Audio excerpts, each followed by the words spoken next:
When life gets tough, don't sit on your rear. Grab some friends and play it by ear. Hey guys, welcome back to Just Play by Ear. I am your host, Justin Yeh, joined by my co-host, Kayla Yeh. And What's up? We got a special, no pun intended, special guest. I don't know. I probably shouldn't say that, but no, he's a special guest. He comes from Spencer County, and Very special. he's a comedian, Andy Imlay. We're happy to have you on our show. Thank you so much. We went to the same high school together, and you're a little bit older than me. Haha. You're not the old ones in here? What? You're not the oldest one here? No, he is. Wow. I know. Yeah, that's why I have gray hair, and she probably, Keep going. They've just been giving me. No, I know better. My wife cooks my food at home. So what do you do for a living? Right now, I'm stay-at-home dad, / comedian, content creator, disability advocate, and, I wear all kinds of different hats and shoes. What's it like being a dad? It's the most amazing, terrifying thing in the world. Mm-hmm. And so would you homeschool her? No. Why? She's too headstrong. She doesn't listen to us. She selectively listens to what I say. Typical female. Because you were telling me earlier that she teaches you a lot of stuff too. Yeah, we were at Buffalo Wild Wings. You guys right there, I'm sure. You guys remember Coconuts next door to Buffalo Wild Wings? And so my wife said, I bet Diana doesn't even know what a CD is. She goes, yes, I do. It's a compilation of music. Ooh. And I was like, hold on. I had to look up what the word compilation meant. And she's 5? Yeah. Look at that. Wow, look at her. YouTube Kids, I guess, man. She didn't get that from you? Well, I called the teacher immediately, and I was like, look, what kind of words are you guys using? She's like, definitely not that, So YouTube, you think is the answer? Yeah, YouTube Kids. I mean, I'm very selective on what I put on her iPad. Because you have to be. Yeah, I want her to get the best education she can. I mean, What does she watch? it's weird, man. She watches kids playing with toys. Have you seen this phenomenon? Oh, yeah. Yeah. It's so weird. Like, I'm going to watch other kids open toys. Yeah. And then they want them, and then they open their toys, and they're like, okay, that was cool. And then they never play with them. Mm-hmm. Yeah, like I got her a Hot Wheels track last year for Christmas because she thought it was going to be cool, and Santa put it together, and it was a real pain in the neck. But How do you know? I think I've had more fun playing with it than she has. Santa put it together? Yeah. Okay. Yeah. So she's excited about all that still. That's still she likes school. Awesome. She's making a lot of friends. She tells me that boys are gross, which is fine. That's good right now. But at her at her 5th birthday party, a little boy brought her a little music box. A music box. A little wind-up music box. Ooh, it had a ballerina in it? It had a unicorn in it. Uh-oh. With a unicorn bracelet and necklace, which is like her favorite. Oh. Dang, And I was just that like, boy's got game at age 5. I was just like, slow down, dude. So you've done comedy for how long now? 11 years now. 11 years. Yeah. And so tell me about this journey. How did it start? What got you into it? Was it by accident, or is it something you always wanted to do? Like Kind of both. Okay. Because there used to be a Funny Bone in Evansville. Kind of around where Buffalo Wild Wings and all that's at. Where Varsity Liquors is at now. That's kind of where the comedy club was. Mm-hmm. And they'd bring in A-list people. And so went to a couple shows there and was like, oh, that's, comedy's kind of cool. And then went to a hockey game when the Icemen were still a thing in Evansville. Got tickets to a comedy club. There used to be a comedy club on Main Street, right across the street from Zuki. Kind of like the 200 block of Main Street. Mm-hmm. Okay, yeah. And so we got these tickets. They were like, it's for a late show. You guys should go check it out. And what with my friend Nathan, who you went to school with also. Yes. And so we went, and I was like, oh, that comedy looks easy. I'm going to try it. And so I started going to open mic nights. I was not good. Did you fail pretty bad the first time? Well, my jokes were just like super, super edgy and offensive. Because I thought, initially when you start comedy, you think that's what people are going to laugh at. Is the stuff that So did you ever go up and say something you thought you would get a reaction and no reaction? More of a groan or a gasp than actually a laugh, which sometimes can be great, sometimes can't be great. And I was just like, yeah, it's not kind of what I'm going for. So I did some research, looked up some books on how to write jokes. There's a lot of books out there. Well, I've seen you a couple times and you're hilarious. Well, a lot better than I used to be. Wow. You said you've been doing it for, 11, 10 years now? Yeah, so. I mean, with anything, you're going to fail the first couple times you try. Absolutely. You're not going to be great right out of the bucket, even if you think you are. Nobody is. They may tell you they are. I mean, we are the best people in podcasting the business. Yeah, if that's what you want to tell yourself. We're brand new, so we're... If that's how... You're going to be our third episode ever to air. So. If that's how you need to build up your self-esteem and get your... get yourself going and motivated to do whatever it is you need to do, whatever you need to tell yourself. What is that quote from whoever that died a long time ago? He said, if you believe you can, then you're already halfway there. Yeah, I believe in that. It was like a president or something. I don't know. You have to believe in it a little bit to even get started in it. Yeah. And I've kind of always been up in front of people, whether it be I was in choir, I was in show choir, I was in the performing arts in high school. Did comedy ever cross my mind back then? No, but I was in the performing arts, and that's just another performing art. You're kind of like me, so like I didn't start doing anything in this kind of industry until I got older, and I never really thought I could do that. We were from South Spencer, like we Podunk. Yeah, it's just like you didn't dream like that. Right. And so now it's kind of like cool that we're older. Both of us are older. We're still young, but able to explore that, and I have fun and I enjoyed listening to your comedy. Some of it I was like, holy crap, I can't believe you said that. But it's hilarious. How'd you start using your disability as something to talk about? I mean, it's the first thing people notice about me, so why not talk about it right out of the gate? Get it out of the way. I always used humor in school. That kind of as a disarming technique when people first meet me.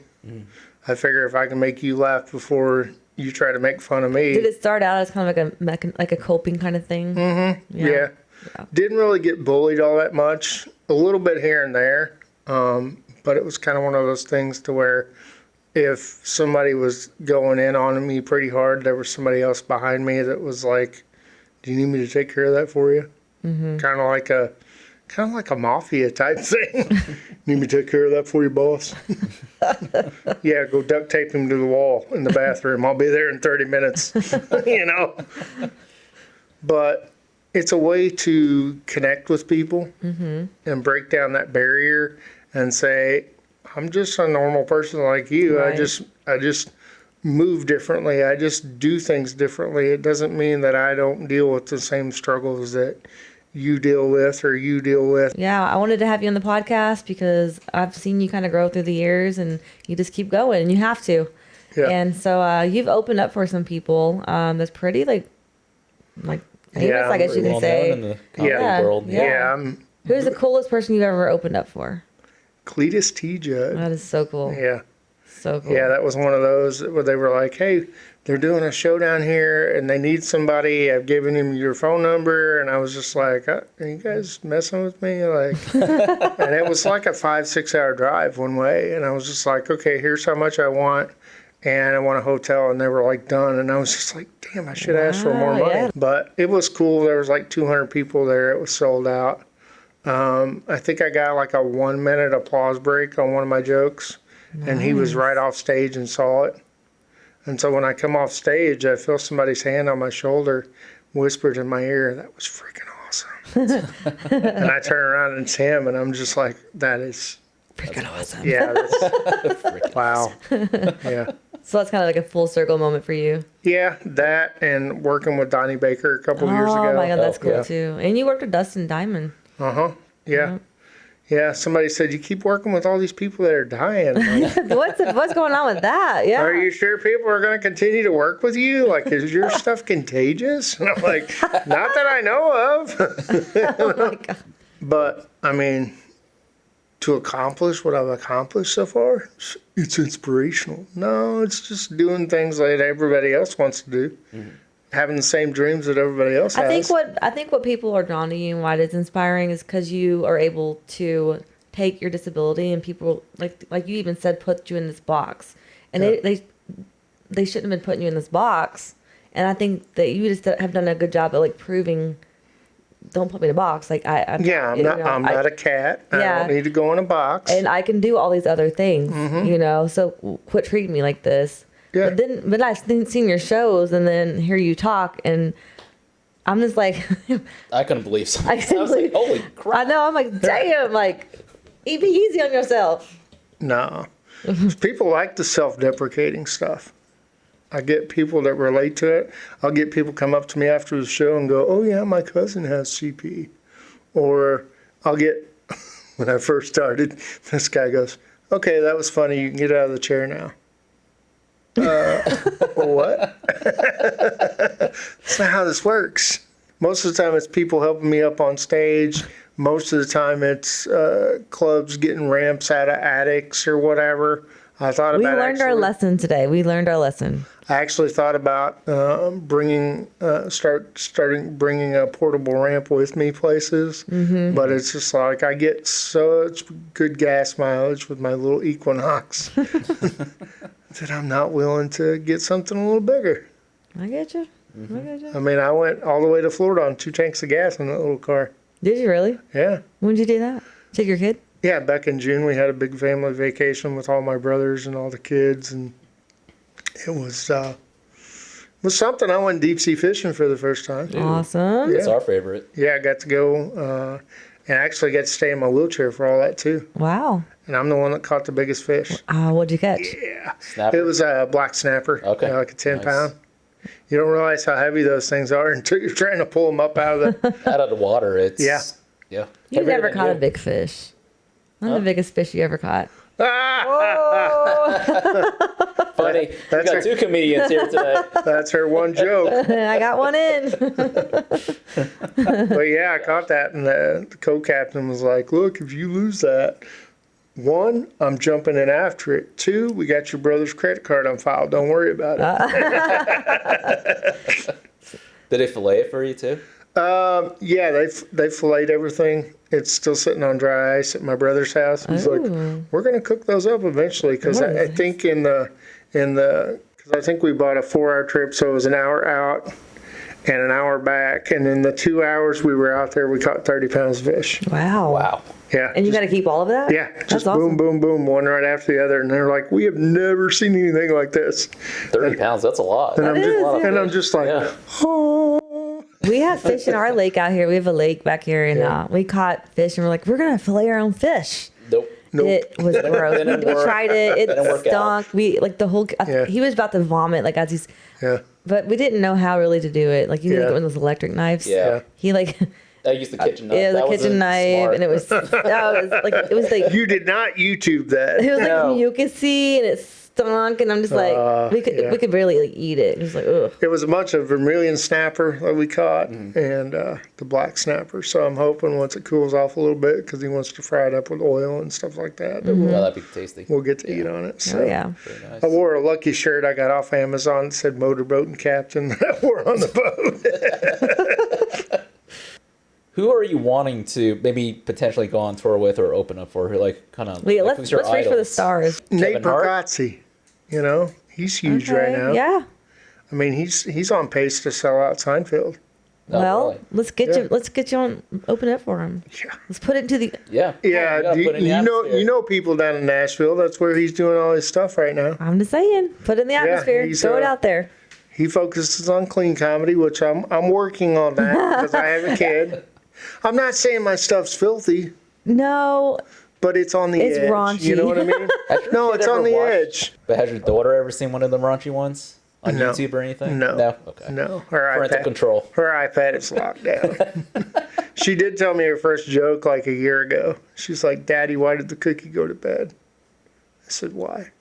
She said, "Because he was feeling crummy." I was like, that is a good joke. that's a great joke. That is a good joke. Gracie tells jokes. My little girl, she's 12, and Yeah. she's like, Why do you throw butter out the window?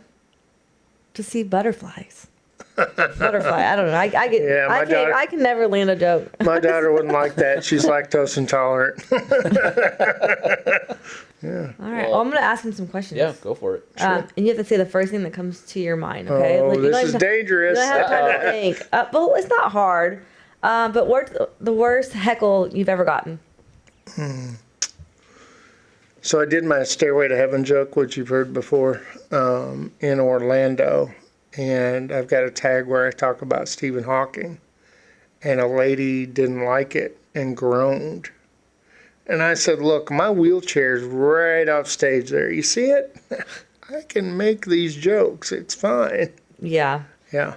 So sometimes people get a little uncomfortable, but that's the whole point of this act that I do, is to make you comfortable with my situation. Yeah, and you do a really good job with that. Yeah. Yeah. So if your chair had a theme song, what would it be? And if it doesn't have a theme song, we need to make it have one, and we can put like a little radio on it, and then you can walk into everything with that.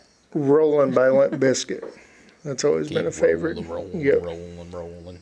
Keep rolling. You sound just like Limp Bizkit. Yeah, just missing the red hat. And a little. Yeah, a little soap Rough down there. What's the one joke that always just gets everyone laughing every single time? Probably the fire drill thing, where I talk about. Well, tell us, because not every. You can. Well, where I talk about everybody lining up for the fire drill in school. And oh God, that's so bad. Yeah, and I say, you gotta tell our audience. And they say, "Hold on, Andy, we'll be right back." You guys remember doing the fire drill in school? Yeah. Today, class, we'll be lining up for the fire drill. Andy, you stay right here. We'll be right back. You guys are laughing, but they did it repeatedly. Enough to where I thought, hey man, this is a good time to get caught up on my reading, It's all quiet, nobody's asking me for wheelchair rides, So I go to the library, I was like, you hear what's been happening during the fire drill? She goes, yeah, they've been leaving you in the classroom by yourself. And the older people in the crowd remember accelerated reader points. Well, I wanted to get my most bang for my buck, right? So I said, give me a good book to read during the fire drill, librarian. She said, have you ever read Fahrenheit 451? That's so bad. People laugh and it's bad, but it happened. Like it's a true story. There was not a contingency plan for the disabled. Just Lisa, just get ready, buddy. Like it's just the Can you imagine? Was it real drill. fire? Hey, we'll be right back, Andy. We'll be right back. And that's what I talk about in the bit. What if there was? Wow. If I was there, I would have made sure that you were out. There was always that one kid, though. It's okay. You'll just slow us down. He's probably right, but, What's your dream gig? Man. That's a tough one, Because I feel like some of these I've already done have been dreams that I've, performed at the Orlando Improv, headlining the Superman celebration in Metropolis, Illinois, working with Cletus T. Judd, and working with Dustin Diamond. If I could go on tour with like Chris Fonseca and Josh Blue. Josh Blue? Yeah. You listening to this, Josh Blue? Yeah, but he's... Get this guy on the road with you. I mean, they're both out in Colorado, so it's... And Chris is pretty cool. I get to send messages to him sometimes, and he'll be like, yeah, that's good, but what I would do is change this and this, and here you can have it, kind of thing. So kind of helping me ghostwrite a little bit. Cool. So that's kind of cool, especially coming from a guy that tours with Dave Chappelle sometimes. Awesome. So... Do you go into your shows already, do you go, kind of like we're doing, off the cuff, or do you have something planned? Most of the time, I've got a pretty good outline of what's going to happen. And then I try to stick to it, but it's a performance art. Right. So you don't want it to feel... You kind of got to read the audience and shit. Yeah, I mean, you don't want it to feel too robotic, because then if it feels too robotic, then the audience isn't going to connect with it. Right. But the whole Matt Rife phenomenon is people think it's okay to shout out things at comedy shows now. which Justin and I wouldn't come to your job and tell you how to take somebody's blood pressure or do a rectal exam or whatever, You'd be surprised. Comedy is still a performance art. I'm still the one with the microphone in my hand. I'm still the one in charge. I don't need you shouting stuff out because you drink 5 shots of whiskey and all of a sudden you think you're whoever you think you are. And it's not that we don't want people doing it. It's that it's happening so often that it's throwing some comedians off their game. Gotcha. Because people think, oh, if I do this, then that means that this clip will go viral and maybe I'll get famous or something.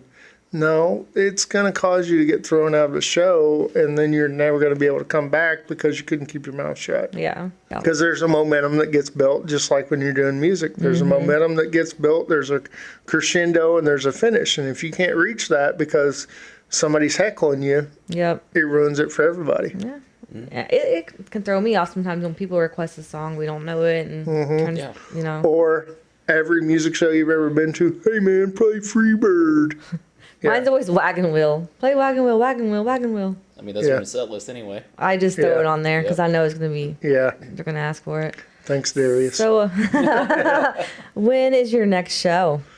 On the 13th, I'm down in Louisville, Kentucky, Okay. at a place called the Dismas House. Mm-hmm. It's like sort of like a treatment center for like people that have been addicted to heroin and stuff like that. So we're doing a comedy show fundraiser down there. How do you get your bookings?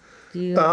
It's a lot of networking. I tell people comedy's about 50% who you know, about 50% luck, 20 to 30% who you know, and that extra 10 to 20% of you better be funny when you get on stage. Yeah. Yeah. Have you ever gotten to it? Have you ever drew blank in the middle of a show before? Yeah, back when I used to take a couple shots because I thought that would take the edge off and give me courage before I get on stage. And then that causes you to kind of lose your train of thought, and then it kind of happens. Or, like I said earlier, with the heckling, if I'm dealing with a heckler and then trying to get back on track, where was I? And then somebody shouts out a keyword, oh, you were talking about this. And I'm like, oh, thanks. Thank you. Yes. That's where I was. Thanks, Grandma. Nice to see you tonight. Grandma's been dead 20 years, but she's here tonight, And then the 14th, doing a show over at the old Malco Theater right there in front of the Cracker Barrel in Owensboro. Oh, yeah. We started to do shows there. That's cool. And it's kind of cool doing a show in an old movie theater. And a lot of the people on this next show are local comics, either from Evansville or the Owensboro area. So, yeah. And you get theater seating. So, That's for more, what beats that, Yeah. Pretty awesome. And then, let's see. The 21st, which is actually my 46th birthday. Ooh, happy birthday. Yeah. 446. I'm doing an event called Stand Up for Families. It's for the Daniel Petitino Shelter. And they were looking for opening acts. They're bringing a guy in from California. I'm actually working on new merch that's going to be buttons that kind of look like the Book It Club button, but it says Fahrenheit 451 Reading Club. So that's pretty clever. Shoot. That is pretty clever. Yeah. I have one of your mugs or your koozies too. Yeah, but that joke is kind of on the edge of being clean, so I can't necessarily tell that at events where there's going to be kids and stuff like that. So I wanted to come up. You have criteria for everybody though. That's really cool. Yeah, I've got what did one of the bookers say? I have a broad crowd appeal. Mm-hmm. You do. Ages all the way from 6 to 66, or that's too many sixes. Do you tell the same jokes kind of like for every show, or do you have to come up with a new criteria? I mean, I know you tell probably a few of the jokes a lot. Well, I don't tell them word for word the same way every time. It may be the same premise to the joke, but it's not phrased the same way. Does that make sense? Yeah. Because if I was going to a show, I wouldn't want to hear the same joke word for word twice. But you say it different, like you said, because Yeah. it lands differently, but it's still the same. Yeah. Yeah. I mean, it's a performance art. It should be that way. And if you're telling it the same way every single time without some sort of inflection or some sort of cadence that's a little different, then what makes that entertaining? Right. You know, it's like a conversation with the audience, like we're having a conversation now, except I want you to shut up and listen. So, Andy, any final thoughts, remarks, advice for all the younger population out there that may have CP or some sort of disability that are trying to find themselves? Like, any advice for you to kind of give out? Just find a hobby that you enjoy doing and do it to the best of your ability. And you're gonna suck at first, but what do they say? Embrace the suck and just find out what makes you you. And it's gonna be tough, but it'll be worth it. Because comedy's one of those things that it may not hit the first time, it may not hit the second time, it may not hit the 10th time, but you just got to keep doing it. I mean, I run an open mic once a month at Havens there in Newburgh. Have you ever thought of trying out for something like America's Got Talent or anything like that? You guys have heard it here first. I actually sent in my audition for America's Got Talent. Really? What was it, like a month and a half ago, something like Awesome. that. So, That is so cool. and it was the fire drill thing, so we'll see if they like it. Oh my God. Fahrenheit 451. Yeah, we'll see if they like it, and if they do, maybe I'll hear something by the spring, and if they don't, then I'll just keep doing what I'm doing. And if they trucking don't along, do it, yeah. keep doing it. Yeah. Sometimes it takes people 10 applications to get a call. Yeah, So, you just never know. yeah. Can't wait for Simon to tell me I suck. He's actually kind of like, he's gotten like a little soft in his own Yeah, way. Yeah. but better than when he was on American Idol back He in would the have day. made me cry. Oh, yeah. Like, I would have Yeah. been in tears. Now I think he's just like, he's nice. He's like, gotten Nicer. soft. Yeah. Gosh, remember? Was it William Hung or whatever his name? Yeah. She bang. Yeah. Oh, get baby. it, Oh, she baby. moved. Remember that? Can you keep going? That's your Halloween costume for next year? Yeah. I'm already Asian, so I'm already dressed. Yeah. All right. Well, thank you so much for coming. I'm Appreciate it. Haley Yang, Thanks. Justin, Andy, Imlay. Imlay. Y'all have a good day. Thanks.